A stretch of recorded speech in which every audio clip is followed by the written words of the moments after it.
Am I really that much? And breaking these niggas down like a camera. You don't really throw you up. So hi guys, for today's video, get ready with me para gawin yung Douyin Plus Dark Feminine Makeup Look na sana magawa natin at hindi siya magmukhang Latina makeup look dahil na parang hindi ko alam kung kaya ko pa siya. Pero gagawin ng babaeng ito, kaya simulan na! Siyempre, before ka mag-makeup, gumamit ka ng skincare mo or mag-skin prep ka muna before kang mag-makeup, mag-proceed sa pag-makeup. And ganyan lang. Konti lang ilalagay ko. Sobrang lamig ng floating gel ko kasi dahil nasa ref siya. And mas masarap kasi siyang ilagay pag nasa ref. Anyways, ayun lang. Ganyan mo lang finish. Tapos, antay mo lang siyang mag-set sa face mo. So after nyan, pag nag-set na, kumuha ka ng primer mo. Ang gamit ko is itong Power Primer ng IBCCC NDC. So, 2 pump lang. Ayan, konti lang. Tapos ang pupusan ko lang itong part na... Fart? Putot yan. Hindi, itong part na to. Hindi ka magmumukha for today's video ha. So, ayan, ganyan siya. Tapos itong part na to. Kasi dyan madalas nagkakaroon ng yung ko eh. Parang dyan madalas nag-oil yung face ko. Mas ito naman sa part na to. Madalas niya pang may namumuo yung, ang tawag dito? Namumuo yung mga foundation pag hindi ko na-blend na maayos. Hindi ko nalalagyan, basa natin yung display. Ayan. Tapos atay mo na lang din siya ulit mag-set and go na agad. And then paghahaluin ko tong tatlo na to para makuha yung perfect shade para sa face ko. So hindi ko alam kung okay na ba tong shade na to, pero pwede na yan. I-blend ko na lang siya ng mabuti para hindi siya mag-super puti sa face ko. Wala na kasi siyang ida-dark pa.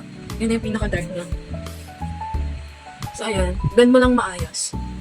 Parang muto na lang talaga yung babae na yan. Pero anyways, dagdagan pa natin yung pagkaputla natin. Gamitin natin itong ukande. Ukande ba? Lagay lang natin dito sa may, natin. Tapos, saka mo siya, i-blend ng dahan-dahan. Pakunti-kunti lang. Huwag masyadong madami dito sa part na to. Kasi kapag marami kang nilagay na concealer dyan tayo, good luck sa cakiness and sa oiliness. Yung tipong parang magkakaroon ka na lang talaga ng line dyan sa ilalim ng mata mo. So ayan, kung nakita nyo, nag-light talaga yung part na yan. Ayan. So hindi na tayo halata masyadong puyat. Super dry ng labi ko tayo. Maglalagay muna ako ng Vaseline Lips Lip Balm. Lip Therapy, sorry. Super dry. Grabe ka lang mukha. El Niño sa uso. El Niño. So, since, tawag dito, dark feminine yung gagawin natin. Ang gagamitin natin shade ng, ng eyebrow pencil natin is gray or black. So, ginamit ko kasi kagabi yung gray niya, yung parang dark brown niya. Ito naman next natin, yung mas dark pa siya kagabi. Hindi ko masyadong makita. Wait. Kaya kumuha ko ng salamin at magkikilay na ako.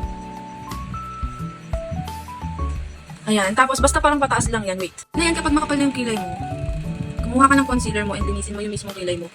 Yan talaga yung isa sa way para mas gumanda yung kilay natin. Since medyo maputi yung face natin, magkukontour ako para pumayat na rin tuloy yung face ko. Para hindi naman mukhang ewan. Well, yung gamit ko, lipstick lang siya. Tapos brown yung shade niya. Nude to. This is from Dolce. Ayan, ganyan yung sura niya. Tagal na to sa akin. Siguro ko pa to? Year 2021. Before ako ikasal, binili ko na to. Tapos, yung hipag ko, binigyan niya ako ng isang ganito. Pares kami ng lipstick. Grabe. So, ayan. Ito yung kanya. Bigay niya to sa akin. Bago pa to. Hindi pa masyadong nagagamit. Same kami na shade. Hindi naman kasi siya mahilig sa ganyan. So, binigay niya na lang sa akin. So anyways, mag-contour ka lang para lang makuha mo or mag-darker lang or pumantay lang yung kulay ng face mo sa katawan mo. Tapos mag-liquid blush ako, pero yung light lang na pink ang gagamitin ko. This is from Lake Rain Beauty. Ito yung niregalo sa akin ng asawa ko. Kasi konting-konti lang. Kasi pigmented today eh. So kailangan natin ng konting-konti lang. Ayan. So, please, konti lang. Ayan, light lang. Tapos pa-up lang. Ganun din sa kabila. Next naman gagawin is magpa-powder ako. This is from 1020 mga day. Ayan, kasama to dun sa set na nabili ko. Ito lang nilalagyan ko itong part na to. Tapos, konting-konti lang dito. As in yung tira na lang talaga sa concealer, pati dito. Sa eyelids. Ganun din gagawin ko sa kabila. So, since dark feminine makeup look ang gagawin natin. More on black siya, no? Black with a shimmer kasi Douyin. So, black muna, up here. Yung gantong lang gagamitin ko. Here. So, ikakalat kasi natin yan eh. So, ganyan. Ang hirap pag malinaw yung mata mo, no? Ito yun dito sa part na to. Ayan. Tapos, so, ganyan. Mas ayusin lang natin. Blend lang natin siya na ganito. Hindi makita. Basta patuloy siya. Para lang kumalat siya. Yan, yun na yung style ng brush ko kung paano din.